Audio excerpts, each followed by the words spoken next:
noite a todos. Meu nome é Sônia, sou do Centro Espírita Luiz Sérgio, lá em Bento Ribeiro. Sim, o nosso patrono é o Luiz Sérgio, um rapaz. Ontem ele completou 41 anos de desencarne, do seu retorno ao plano espiritual, carioca. Mas vocês leem um livro, O Mundo que Encontrei, conheçam esse espírito maravilhoso. Sim, está encarnado. Seu Júlio não, já desencarnou. Foi em 2007.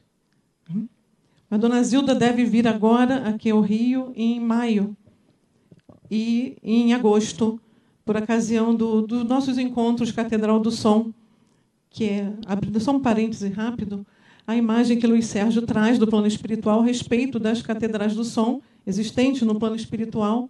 E a gente então pegou essa imagem para trazer os encontros anuais, estudando a música, estudando a arte, no Centro Espírita Luiz Sérgio. Mas nós viemos estudar sobre a prece. Não é? Falamos já tanto de prece, já oramos bastante, mas nós temos que nos aprofundar. E nós vamos começar falando de um lugar comum. Todos nós aqui já sabemos que viemos, reencarnamos para evoluir. Todos sabemos disso. Sabemos que, ao reencarnarmos, ao sair do plano espiritual, é mais difícil do que desencarnar. Apesar de a gente fazer uma enquete aqui, nós vamos achar que não. Mas, quando estávamos lá, foi bastante difícil essa responsabilidade, esse compromisso de reencarnarmos. Porque, imagine nós sair do nosso lar, entre amigos, conhecedor da nossa própria história, aqueles que nos conhecem ali vivendo conosco, e nós termos que reencarnar, vir numa família que a gente pode até saber qual é, mas que a gente não vai lembrar quando a gente acordar lá no berço. A gente não vai lembrar do nosso nome, do nosso passado. Nós vamos saber que temos tarefas a fazer e que vamos estar sozinhos. Vamos sair daquele bem bom, né? Daquela casa maravilhosa, daquele campo da música, aqueles locais maravilhosos que a gente viu no filme, e vamos nos aventurar. Tarefas, compromissos, resgates. E aí a gente está assim, porque a gente sabe que a gente precisa reencarnar. A gente sabe que chegou o momento. E nós estamos ali esperando aquele momento que o comboio vai passar, como se estivéssemos numa antessala do dentista. Temos que entrar na sala do dentista. Vamos extrair aquela raiz. Ninguém vai poder extrair aquela raiz por nós. Somos nós mesmos. E estamos naquela paura, naquele entre o dever e sair correndo, quando chega um amigo nosso, muito querido, e nos entrega um celular. Olha, você leva esse celular. Você não se preocupa com recarga, a recarga é ilimitada, não precisa se preocupar com conta. Quando você estiver buscando um auxílio, uma palavra amiga, um conselho, liga para mim. Eu vou atender. Liga para mim. Se estiver no meio do teu compromisso, me dá um toque. Eu te conheço, você me conhece. Eu vou atender. Te garanto que a gente vai entrar na sala daquele dentista com outra disposição. Nós vamos entrar naquele comboio para reencarnar com outra disposição. Mas imagina também que a nossa história não é bem essa. A gente não saiu do nosso lar. A gente saiu de um umbral difícil. A gente foi resgatado depois de um tempo de sofrimento. E a gente sabe da necessidade imperiosa da gente reencarnar. Mas também sabemos que a gente fez a nossa plantação não muito bem e que nós vamos ter que colher. Nós não vamos reencarnar num lugar tão limpinho como naquela casa de socorro que a gente foi recolhido. A gente sabe que não vamos reencarnar junto de muitos amigos, porque não os fizemos. A gente sabe, de repente, que vamos passar por provas dificílimas, testemunhos de fé, provações acerbas. Então, se a gente estava já com medo, agora então ficou difícil. E se eu falir? E se eu errar de novo? Como é que vai ser? Não conheço ninguém? Vou estar só no meio das minhas tentações, as tentações das minhas próprias inferioridades. A gente já ouviu isso, né? Aí chega aquele mentor, aquele que avalizou a nossa reencarnação e nos entrega aquele celular. Fala assim, olha, esse aqui não tem problema de área, não tem problema nenhum de cair em caixa postal, de você chegar e estar pup, e eu não atender. Eu vou atender. Leve esse celular. Quando você estiver na desesperança, na amargura, na solidão, quando você estiver sozinho, achando que não existe mais ninguém no mundo que te compreenda, e você me conhece, sabe que eu te compreendo, liga para mim. Eu vou atender. Eu vou atender. Que celular é esse?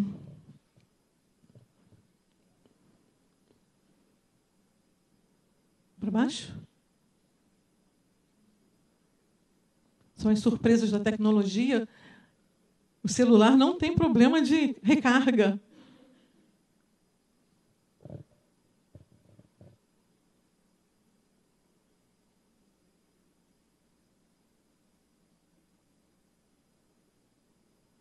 Estou me sentindo na antessala do dentista, tá?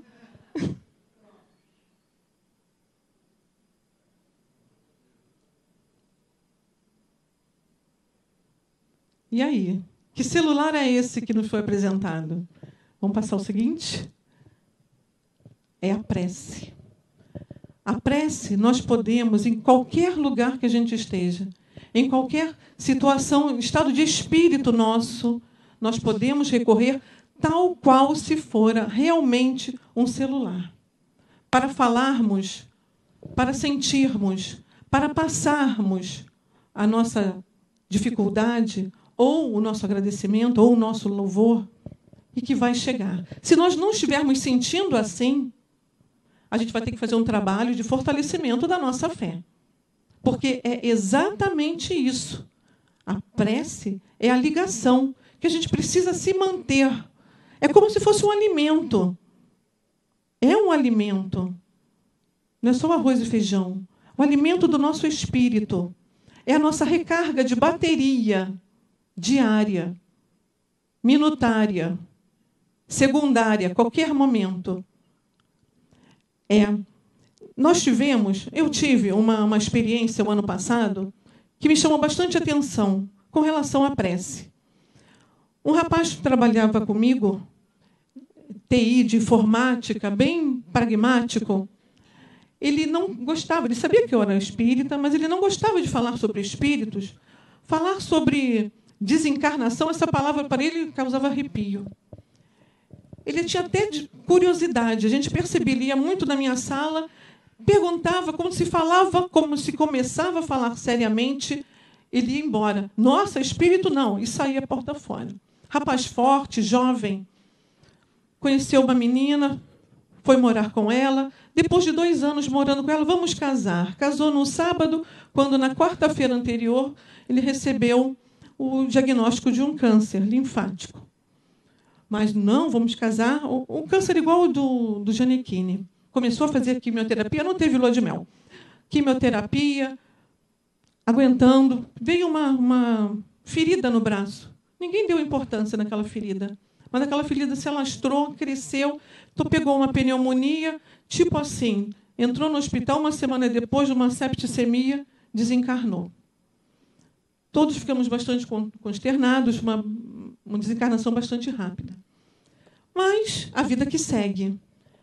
No Centro Espírita Luiz Sérgio, na ocasião de 2 de novembro, nós temos um trabalho de mensagens, quem solicita, de irmãos que já desencarnaram. E o amigo dele, que trabalha comigo, pediu que a gente colocasse o nome. Quem sabe viesse uma mensagem. Já tinha 10 meses de desencarne. Quando não foi a minha surpresa. Quando vem uma mensagem, eu trouxe até parte, não para ler toda, mas para ser bem fiel. E que ele vem, ó, meu amigo, meu amigão, do jeito que ele mandava. Venho com certa dificuldade, mas estou melhorando devagar. É difícil esse negócio de espírito. Temos que reaprender quase tudo, mas vou indo. Mas eu vou te dizer uma coisa, aqui para nós. Se você não sabe, meu amigo, aprende a rezar. Porque é um remédio espetacular. Nunca imaginei, mas funciona mesmo. Para mim, essa mensagem foi muito significativa. Eu conhecia ele. Eu conhecia que ele fugia desses assuntos, fugia dessa ligação. E quando ele vem e fala, olha, se você não sabe, eu vou te dizer, aprende a rezar. Porque é um remédio espetacular. É um remédio espetacular que nós temos, não tem contraindicação e nos traz o alívio imediato. Esse exercício da fé que a gente precisa ter em nós, porque, como a gente falou, a gente está num meio difícil, nós somos difíceis, essas tentações que a gente percebe à nossa volta é íntima nossa. Não é nem externa, é íntima nossa. A gente ainda não conseguiu sanar. E a nossa cura, esse remédio espetacular que a gente tem nas nossas mãos, esse exercício de tomar como a água da fé, que nós vimos na música, ela vai nos fortalecer, vai fortalecer essa ligação, vai ficando dia a dia mais fácil viver. As coisas que nos acontecerem, elas vão estar reduzidas, porque a gente vai estar trabalhando já em outro patamar de vida. Exemplos na literatura espírita, o tempo todo, que a gente, quando estava estudando, gente, só dar um parêntesezinho, eu me fixei muito, e percebi que eu me fixei muito na eficácia da prece. Que a gente falasse da eficácia da prece. Porque a gente precisa, mais do que compreender, mas sentir, saber, até divulgar essa eficácia da prece. O que acontece quando a gente está orando? Que se a gente não sabe, se a gente não tem essas comprovações assim imediatas que essa doutrina maravilhosa nos traz, a literatura espírita está recheada. Eu estava separando, tem tantos livros que nos trazem. Um caso que me chamou muito a atenção foi no livro do Manuel Filomeno de Miranda, em que uma mãezinha estava orando porque sua filha estava num parto muito difícil. Então, ela está bastante angustiada, ela sai no corredor do hospital, vê uma estátua, né, uma imagem de Antônio de Pádua, ela era muito devota de Antônio, e ela para e começa a orar. Ela está orando, 5 segundos depois, quem aparece do lado dela não é Antônio, é o Dr. Bezerra. Chega o Dr. Bezerra. A intercessão, não estou dizendo que é o mesmo espírito, nem aqui é o modo do nosso estudo, tá?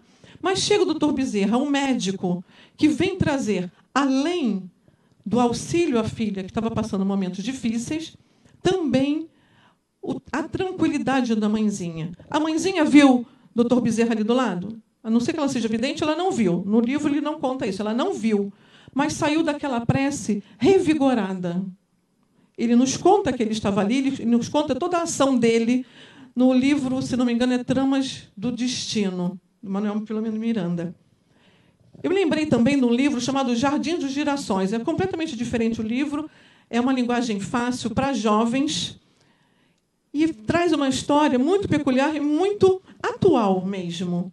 Um rapaz espírita, tinha sua namorada, faculdade, mas existia uma menina na faculdade que ela não queria acabar com aquele namoro, ela queria interceder, ela queria aquele rapaz para si.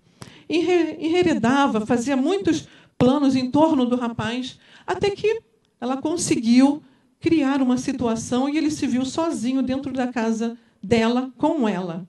Quando ele percebeu, ele estava dentro daquela armadilha e ele pede então que ela vá buscar um copo d'água, que estava com muita sede, estou querendo relaxar. E ela sai e ele vai para a janela e ora. Ele ora, Senhor, não quero constranger ninguém. Me ajuda, Senhor, a que eu leve a minha vida da maneira, Senhor, que eu te prometi. E a menina vem toda doida com um copo d'água e ele volta para ela, toca o telefone, é a mãe dela. E ela fica desconcertada, porque ela tinha armado toda uma situação. Não, mãezinha, não sei o quê, ele bebe água, estou atrasado. Abre a porta e se manda. Ele, como espírita, ele percebeu a ação do plano. E a gente, desse lado de cá, lendo e se instruindo, a gente percebe que eles vêm, eles nos auxiliam, tanto para ajudar naquele parto difícil, como para tirar de uma situação constrangedora. Ah, mas ele orou só por isso, ele abria a porta e saía. Gente, às vezes a gente precisa de uma força para abrir a porta e sair. Não é todo dia e não é sempre. Se nós imaginarmos que nós somos essa fortaleza, a gente vai cair muitas vezes. A gente precisa buscar essa fortaleza. E essa ferramenta da prece, ela nos dá essa fortaleza. Isso é, durante essa noite inteira, esse estudo é sempre batendo em que a gente entenda dessa eficácia que existe. Ela é palpável, ela é diária. Vamos passando, então, porque a doutrina nos traz, dentro do Evangelho segundo o Espiritismo, a eficácia da prece. É 27, itens 6 e 7. Há pessoas que contestam a eficácia da prece, baseando-se no princípio de que, sendo Deus conhecedor de todas as nossas necessidades, é inútil expô-las a Ele. Acrescentam ainda que nossas súplicas não podem mudar os desígnios de Deus, porquanto tudo no universo se encadeia por leis eternas. O que Deus lhe concederá, se lhe o pedir com confiança, é a coragem, a paciência e a resignação. E o que ainda lhe concederá são os meios de sair das dificuldades, com a ajuda das ideias que ele fará os bons espíritos lhe sugerirem, de maneira que o mérito da ação ficará para o homem. Então, olha só, acrescentam ainda que nossas súplicas não podem mudar os desígnios de Deus. Nós sabemos que aquilo que nós temos que passar, nós temos que passar. Mas quem saberá quais são os desígnios de Deus e o que Ele quer para nós naquele momento?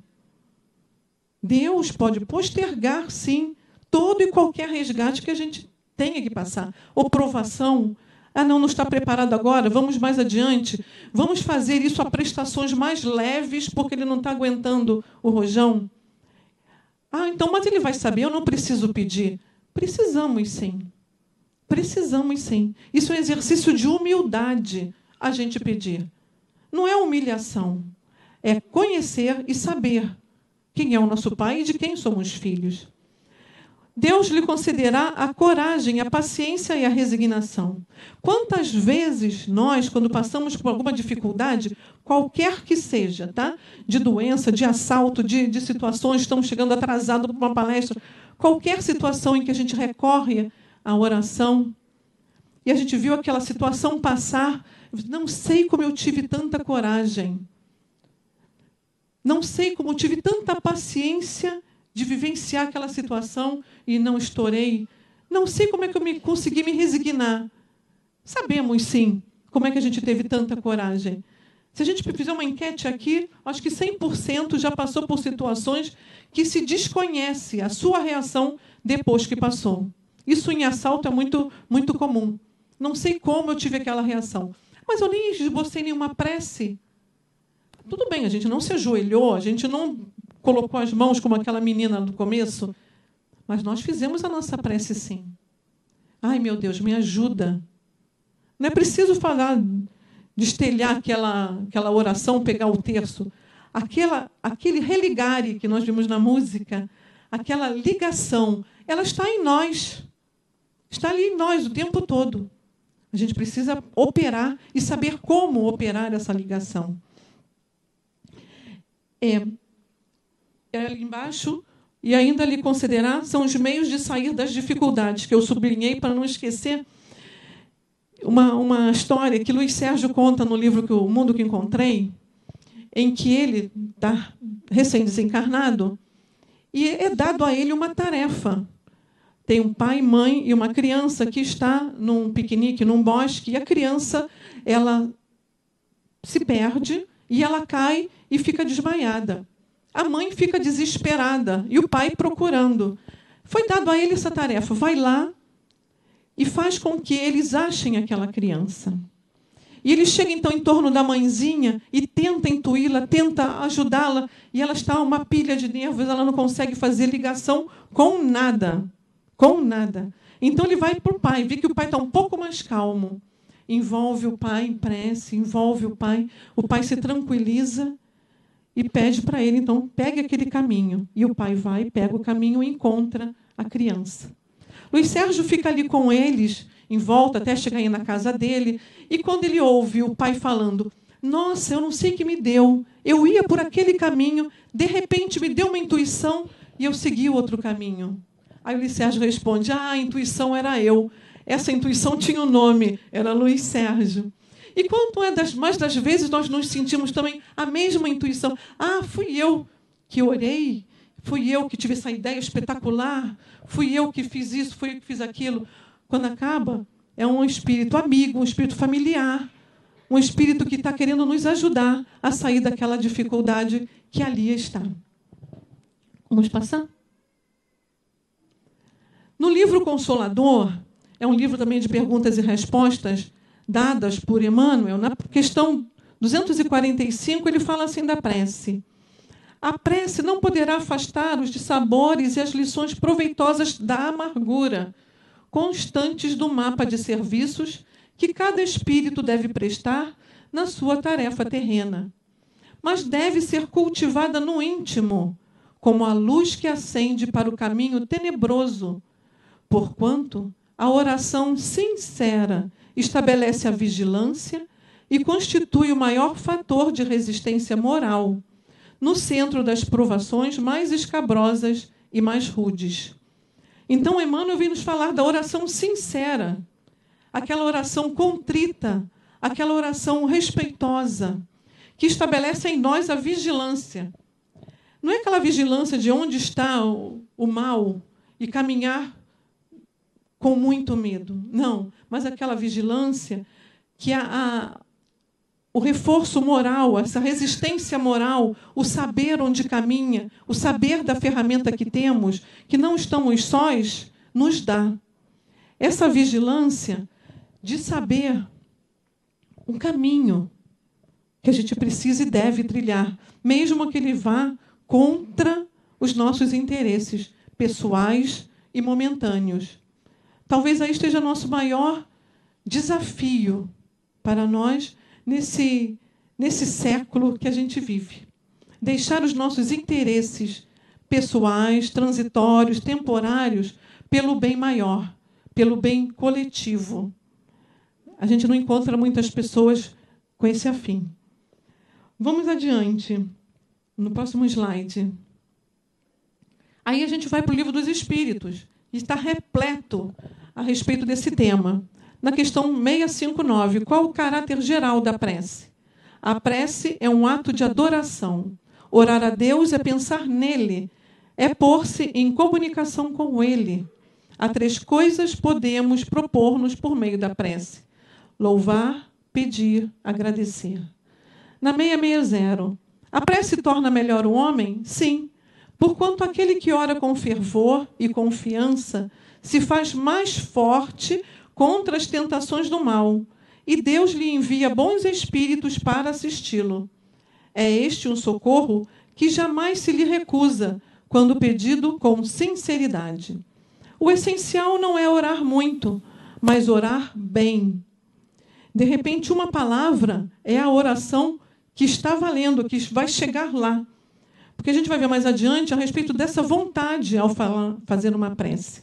Quando eu estava estudando e separei essa frase, o essencial não é orar muito, eu confesso a vocês que eu estava me lembrando lá da minha tia-avó, tia Maria. Ela era beata, na Igreja Católica.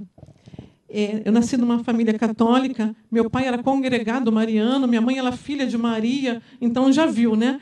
Então era bastante regada em prece. Mas a minha tia-avó era demais, né? Ela vivia dentro da igreja e ela organizava todo ano uma excursão à Aparecida do Norte. Eu tinha lá, sei lá, uns 7, 8 anos, e o ônibus saía de noite para chegar de manhã na Aparecida, fazer a romaria, tudo aquilo que tínhamos que fazer. Mas acontece que, quando a gente entrava no ônibus, eu não sei bem por que cargas d'água, talvez para uma proteção, ela pegava o terço, não era bem o terço, era um rosário, eu não sei bem a diferença. Mas ela começava a orar Ave Maria, Talvez vocês saibam o que é isso, a ladainha, né? Que começa, Ave Maria, cheia de graça, né? E depois todo mundo respondia, Santa Maria, Mãe de Deus.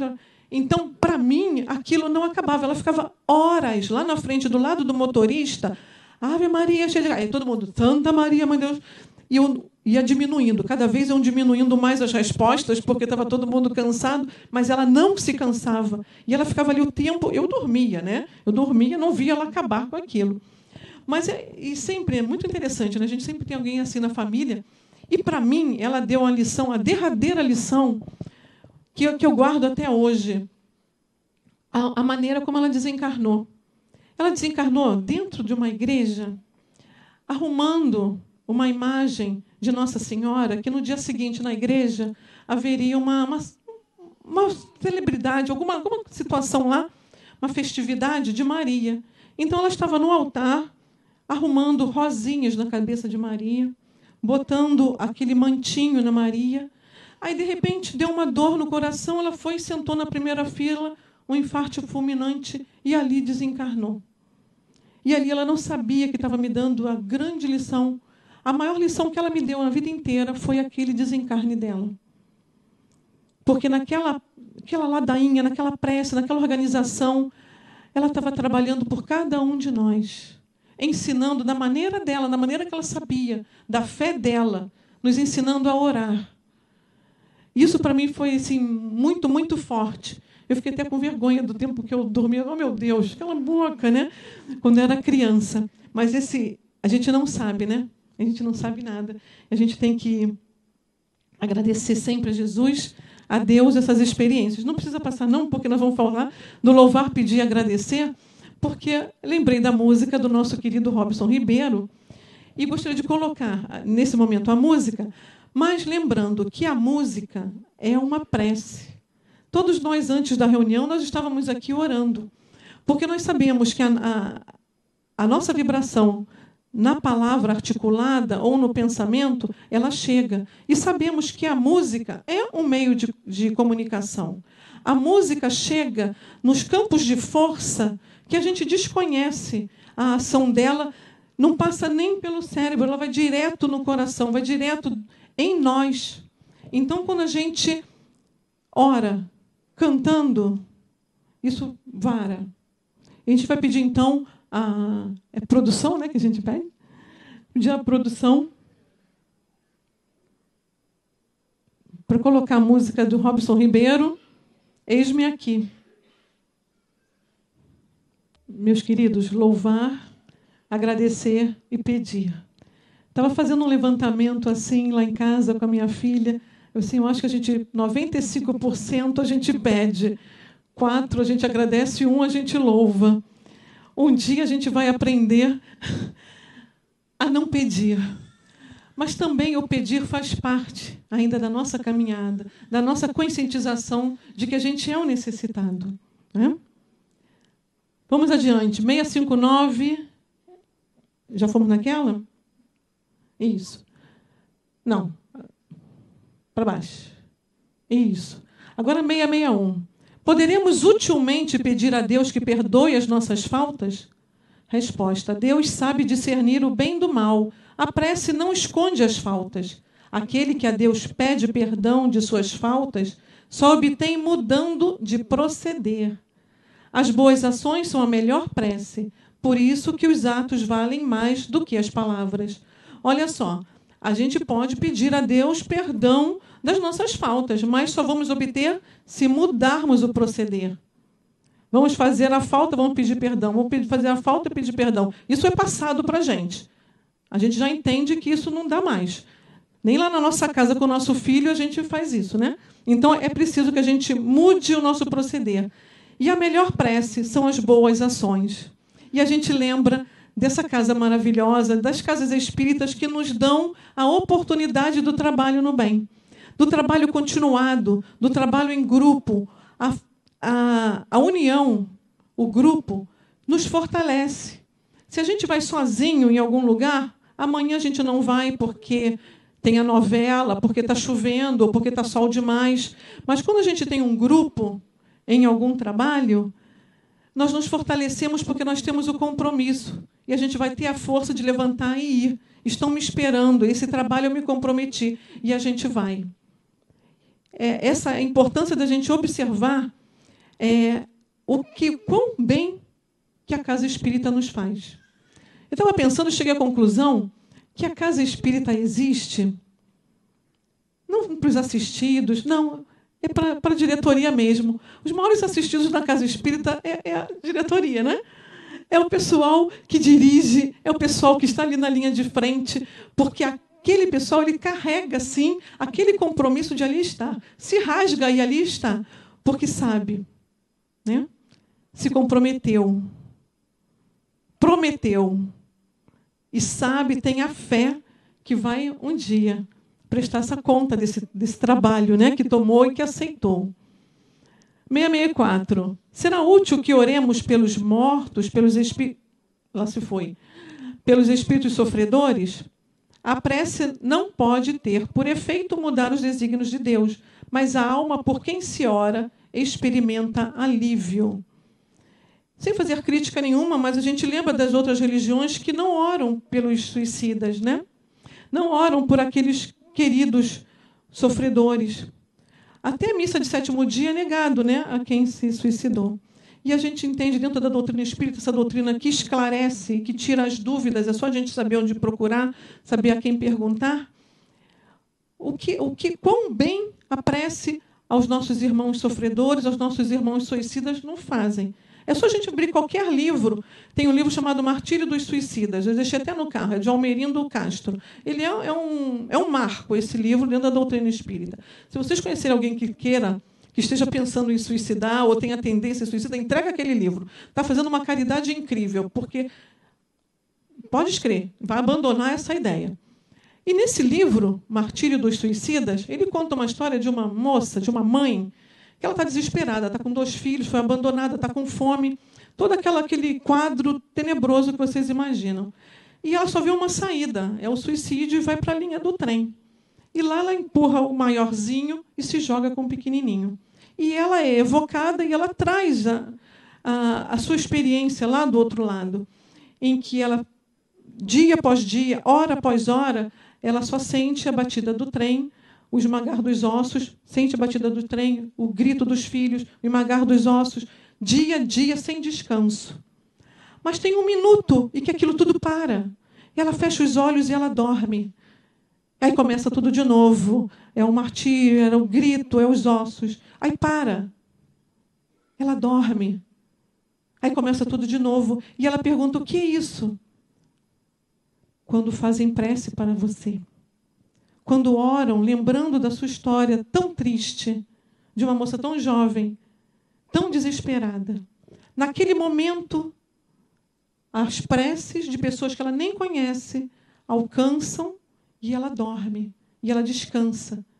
Para começar, a gente sabe que a gente colhe o que a gente planta, mas a gente sabe também que a gente pode aliviar. Se está nas nossas mãos fazer um bem, como é que a gente não vai fazer?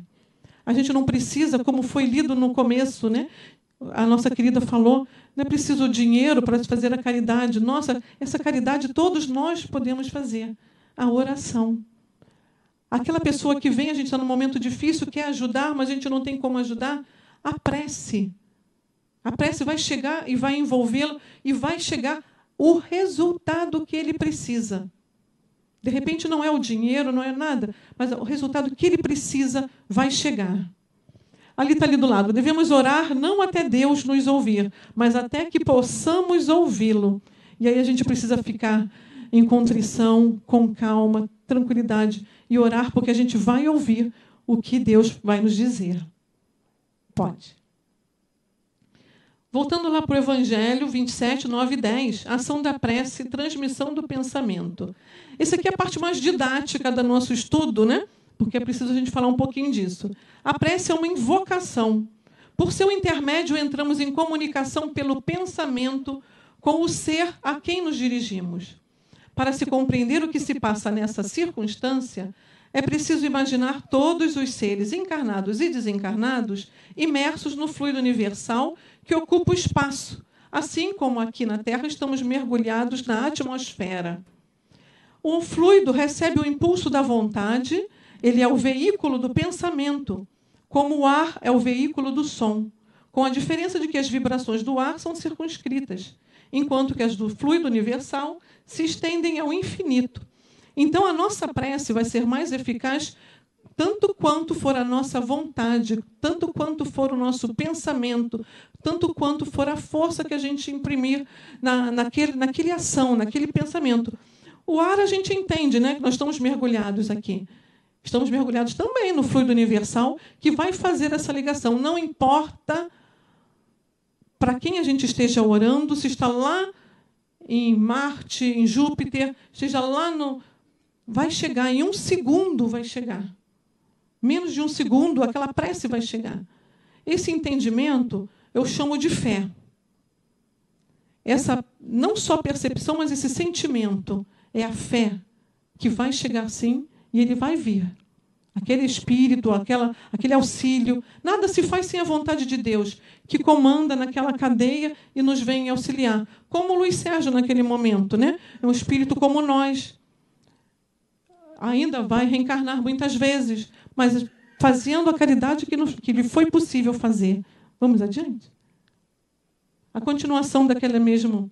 Assim sendo, quando o pensamento é dirigido para um ser qualquer, uma corrente fluídica se estabelece de um ao outro, transmitindo o pensamento da mesma forma que o ar transmite o som.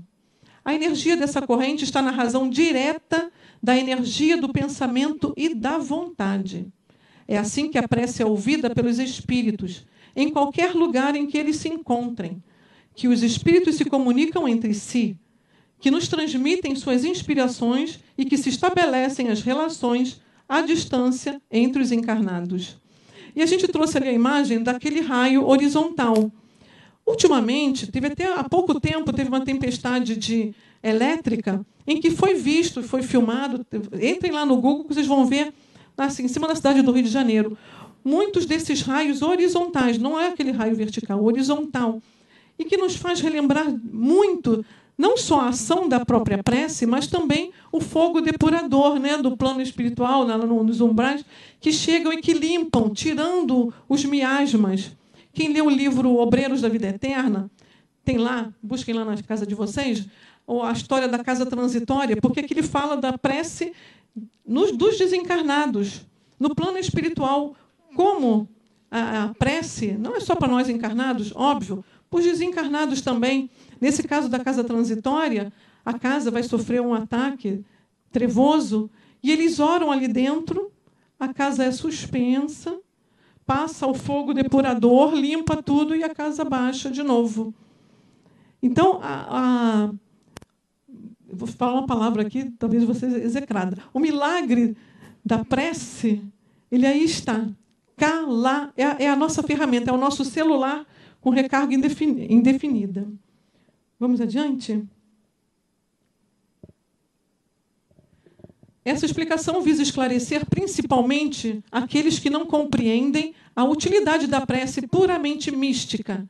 Não tem por finalidade materializar a prece, mas tornar os seus efeitos compreensíveis, mostrando que ela pode ter uma ação direta e efetiva, mas que não está menos subordinada à vontade de Deus, juiz supremo em todas as coisas, e o único que pode tornar sua ação eficaz.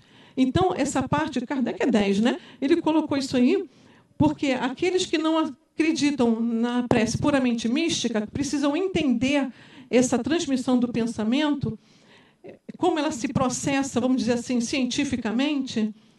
Ela não tem por finalidade materializar a prece, mas a gente compreender os efeitos que elas vêm e que está sempre subordinada a Deus. E a gente colocou aqui a criação do homem, de Michelangelo, né?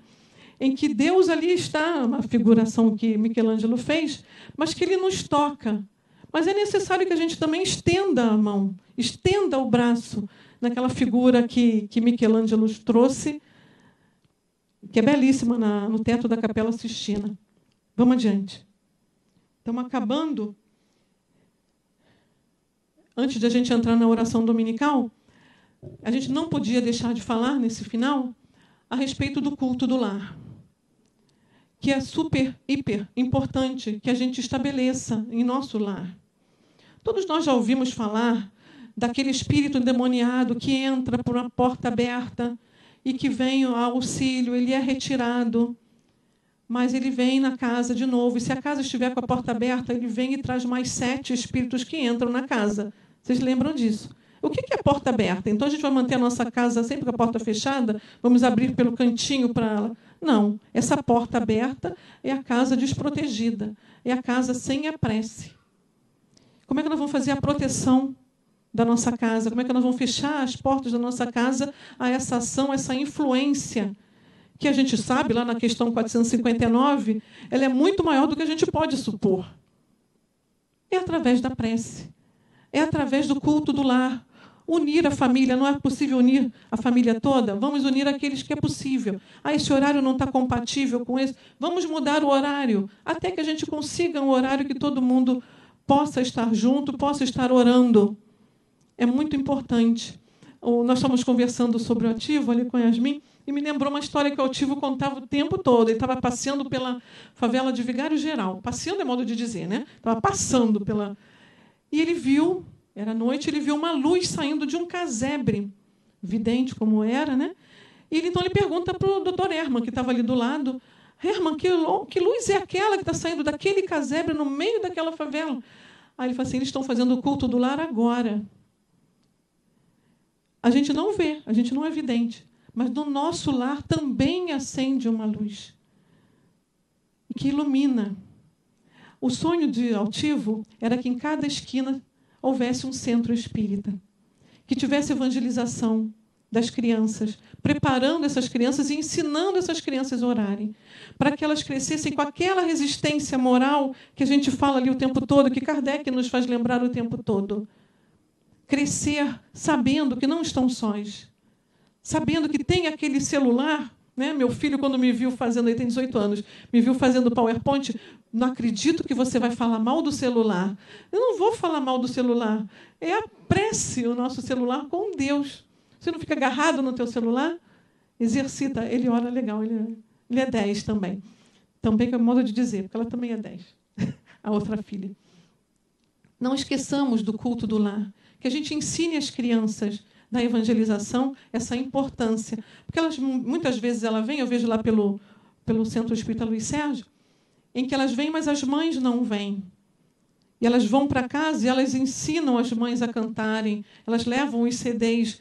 E isso é assim, muito importante, que a gente percebe depois na mesa mediúnica, né, no tarefa da desobsessão. Mas a gente não podia deixar de falar também na oração dominical, aquela que Jesus nos ensinou. E está no Boa Nova essas 2 perguntas que Simão Pedro faz a Jesus.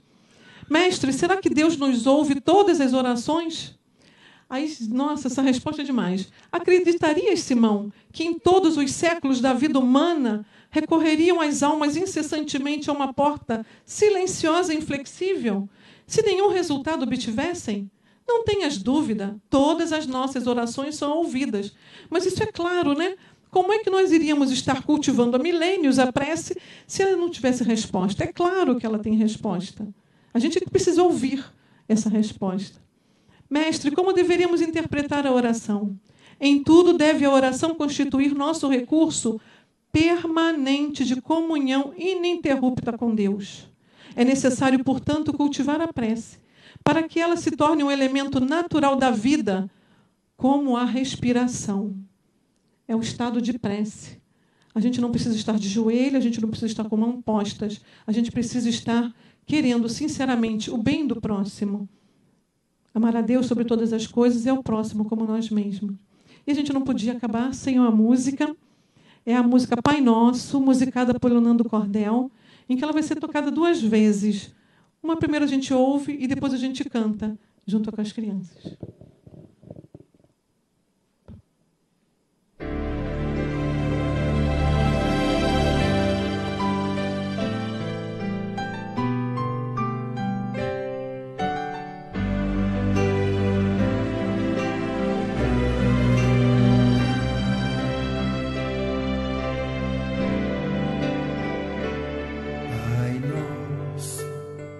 Estás no céu,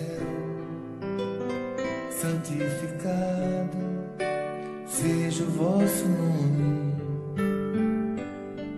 Venha a nós o vosso reino, seja feita a vossa vontade, assim na terra como no céu, assim na terra como no céu.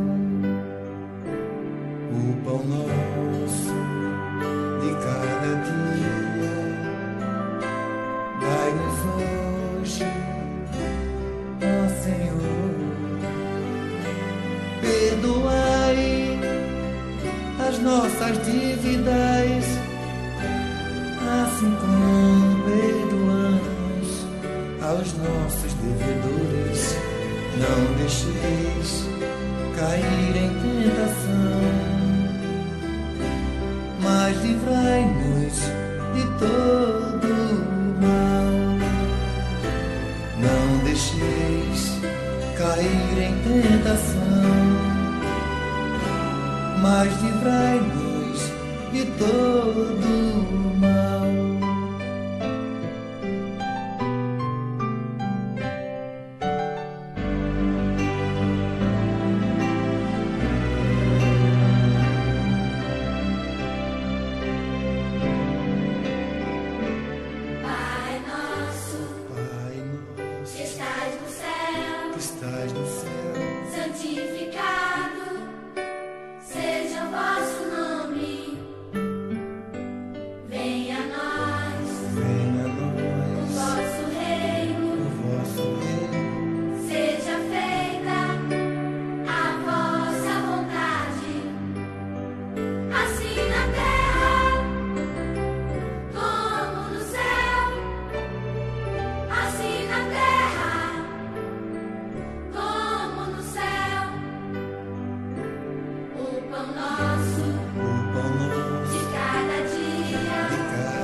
Obrigada a todos, boa noite, obrigada pelo convite.